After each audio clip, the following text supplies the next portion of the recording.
None ni icyumweru cya 20 gisanzwe umwaka wa liturujia A, tariki ya 16/8/2026.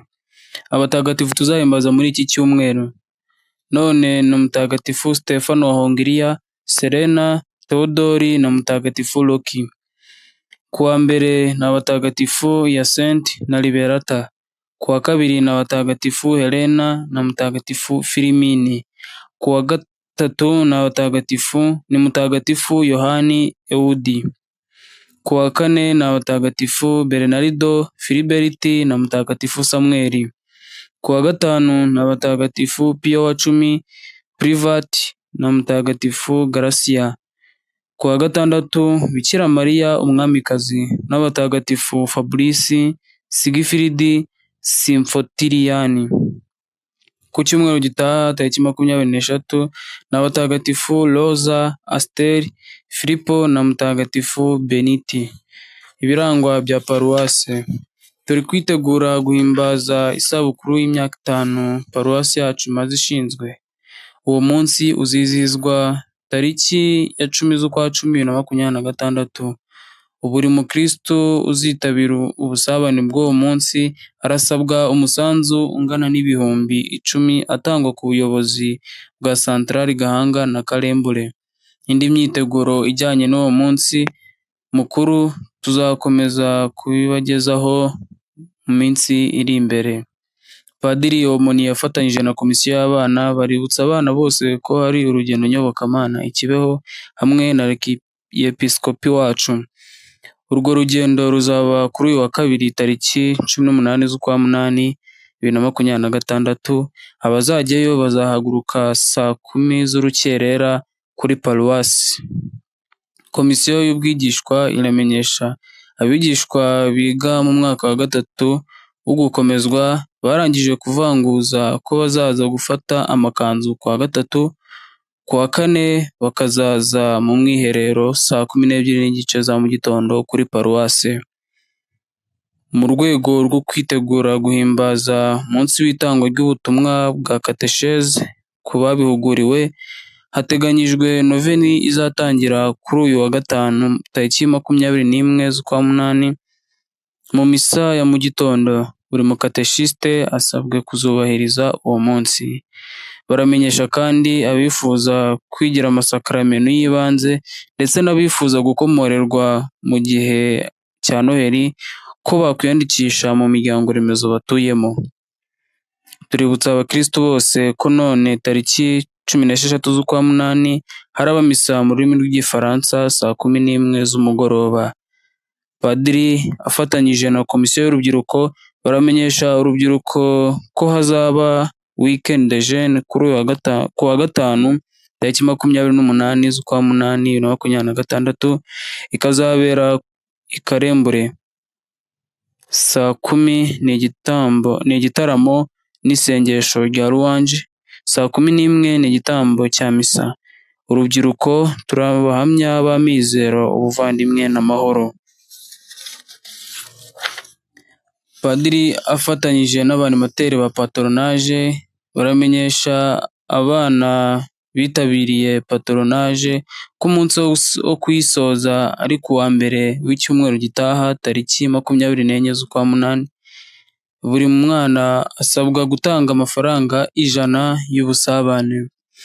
Padiri afatanyije n'ubuyobozi bw'umuryango w'abana b'abaririmbyi Paul Cantores barashishikariza abana bazakomezwa kwinjira muri uwo muryango w'abaririmbyi. Ababyifuza bazajya biyandikisha nyuma ya misa ya mbere n'iya kabiri mu bukarani bwa paruwase. Ibirangwa bya Santarari. Ubuyobozi bwa Santarari Gahanga buributsa aba bakurikira bo mu muryango remezo wa Saint Paul yo muri Mpuza ya Gatare Karambo: Edouard, Victor, Edith na Maria ko bafitanye inama none tariki 16 nyuma ya misa ya mbere. Uhagarariye abatangaza ijambo ry'Imana muri Santarari Gahanga aributsa abatangaza ijambo ry'Imana bose bo muri Santarari Gahanga ko bafitanye inama iraba none tariki 16 nyuma ya misa ya mbere. Yaboneyeho gutumira abandi bose bifuza kwinjira muri iryo tsinda, bifuza gutangaza ijambo ry'Imana mu rurimi rw'Ikinyarwanda n'Igifaransa, ko bahawe ikaze muri iyo nama. Irabera muri sale nto ya paruwase. Ubuyobozi bwa Mpuza ya Runzenze buramenyesha abakristu bayo bose ko bafite misa none tariki 16 z'ukwa munani saa 8 kwa Ingabire Ange Marie Claudine. Ubuyobozi bwa Mpuza ya Rugando buramenyesha abayobozi b'imiryango remezo yawo ko bafitanye inama none tariki 16 z'ukwa munani nyuma ya misa ya mbere muri sale ya paruwase. Gahunda yo kwitungira paruwasi. None hatambagije abakristo mu muryango remezo wa Saint Anuarita yo muri Mpuza Murinja ya kabiri n'abo muri Saint Daniel yo muri Gatare Karambo.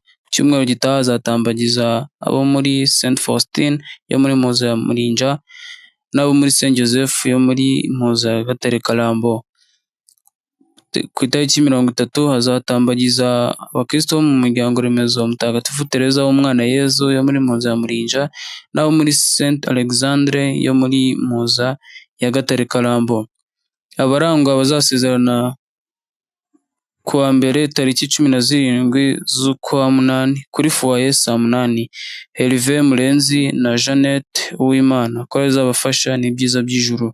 Abarangwa bazasezerana tariki 22 z'ukwa munani i Gahanga saa 9.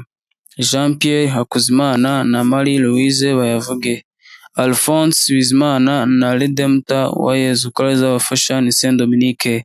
Abarangwa bazasezerana tariki 29 z'ukwa munani i Gahanga saa 9. Patrick Twahirwa na Olga Cyuzuzo Nyiranzagendana nayo ko bazabafasha ni Paul Cantores. Abarangwa bazasezerana tariki 5 z'ukwa 9 i Gahanga saa 9. François Regis Kwizera na Marie Solange Uwamariya. Jean Paul Mutangana na Justine Uwamungu. Jean de Dieu Tuyizere na Arlette Munyana ko bazabafasha ni Saint Dominique. Abarangwa bazasezerana tariki 5 z'ukwa 9 kuri foyer saa 9. Axel Gakwavu Rugwe na Liza Nshuti. Korali izarimba ku cyumweru gitaha tariki 23 z'ukwa munani. Misa ya mbere ni Korali Saint Elizabeth, misa ya kabiri ni Pueri Cantores, misa ya gatatu ni Korali Saint Therese. None ni icyumweru cya 20 gisanzwe umwaka wa liturujia A tariki ya 16 z'ukwa munani 2026. Abatagatifu tuzahimbaza muri iki cyumweru none ni Mutagatifu Stefano wa Hongiriya, Serena, Theodori na Mutagatifu Loki. Kuwa mbere ni abatagatifu Hyacinthe na Liberata. Kuwa kabiri ni abatagatifu Helena na Mutagatifu Filimini. Kuwa gatatu ni Mutagatifu Yohani Eudi. Kuwa kane ni abatagatifu Bernardo Filiberti na Mutagatifu Samueli. Kuwa gatanu ni abatagatifu Pio wa 10 Privat na Mutagatifu Gracia. Kuwa gatandatu Bikira Mariya Umwamikazi n'abatagatifu Fabrice, Sigifiridi, Simfotiriyani. Ku cyumweru gitaha tariki 23 n'abatagatifu Rosa, Asteri, Filipo na Mutagatifu Beniti. Ibirangwa bya paruwase. Turi kwitegura guhimbaza isabukuru y'imyaka 5 paruwasi yacu imaze ishinzwe. Uwo munsi uzizihizwa tariki ya 10 z'ukwa 10 2026. Buri mukristo uzitabira ubusabane bw'uwo munsi arasabwa umusanzu ungana n'ibihumbi 10 atangwa ku buyobozi bwa Santrali Gahanga na Karembure. Indi myiteguro ijyanye n'uwo munsi mukuru tuzakomeza kubibagezaho mu minsi iri imbere. Padiri Omoni yafatanyije na komisiyo y'abana baributsa abana bose ko hari urugendo nyobokamana i Kibeho hamwe na Yepiskopi wacu. Urwo rugendo ruzaba kuri uyu wa kabiri tariki 18 z'ukwa munani 2026. Abazajyayo bazahaguruka saa 10 z'urukerera kuri paruwasi. Komisiyo y'ubwigishwa iramenyesha abigishwa biga mu mwaka wa gatatu wo gukomezwa barangije kuvanguza ko bazaza gufata amakanzu ku wa gatatu, ku wa kane bakazaza mu mwiherero saa 12:30 za mu gitondo kuri paruwase. Mu rwego rwo kwitegura guhimbaza umunsi w'itangwa ry'ubutumwa bwa katesheze ku babihuguriwe, hateganyijwe noveni izatangira kuri uyu wa gatanu tariki 21 z'ukwa munani. Mu misa ya mu gitondo buri mukateshisite asabwe kuzubahiriza uwo munsi. Baramenyesha kandi abifuza kwigira amasakaramentu y'ibanze ndetse n'abifuza gukomorerwa mu gihe cya Noheli ko bakwiyandikisha mu miryango remezo batuyemo. Tuributsa abakristo bose ko none tariki 16 z'ukwa munani haraba misa mu rurimi rw'igifaransa saa 11 z'umugoroba. Padiri afatanyije na komisiyo y'urubyiruko baramenyesha urubyiruko ko hazaba weekend de jeune kuri ku wa gatanu tariki 28 z'ukwa munani 2026, ikazabera i Karembure. Saa 10 ni igitaramo n'isengesho rya Louange, saa 11 ni igitambo cya misa. Urubyiruko turi abahamya b'amizero, ubuvandimwe n'amahoro. Padiri afatanyije n'abanimateri ba patronage baramenyesha abana bitabiriye patronage ko umunsi wo kuyisoza ari ku wa mbere w'icyumweru gitaha tariki 24 z'ukwa munani. Buri mwana asabwa gutanga amafaranga 100 y'ubusabane. Padiri afatanyije n'ubuyobozi bw'umuryango w'abana b'abaririmbyi Poeri Cantores barashishikariza abana bazakomezwa kwinjira muri uwo muryango w'abaririmbyi. Ababyifuza bazajya biyandikisha nyuma ya misa ya mbere n'iya kabiri mu bukarani bwa paruwase. Ibirangwa bya santarari.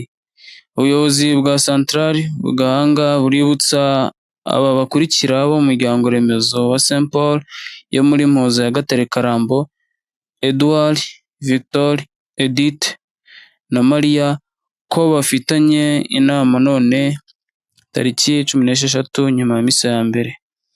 Uhagarariye abatangaza ijambo ry'Imana muri santarari Gahanga aributsa abatangaza ijambo ry'Imana bose bo muri santarari Gahanga ko bafitanye inama iraba none tariki 16 nyuma ya misa ya mbere. Aboneyeho gutumira abandi bose bifuza kwinjira muri iryo tsinda, bifuza gutangaza ijambo ry'Imana mu rurimi rw'Ikinyarwanda n'Igifaransa ko bahawe ikaze muri iyo nama irabera muri sale nto ya paruwase.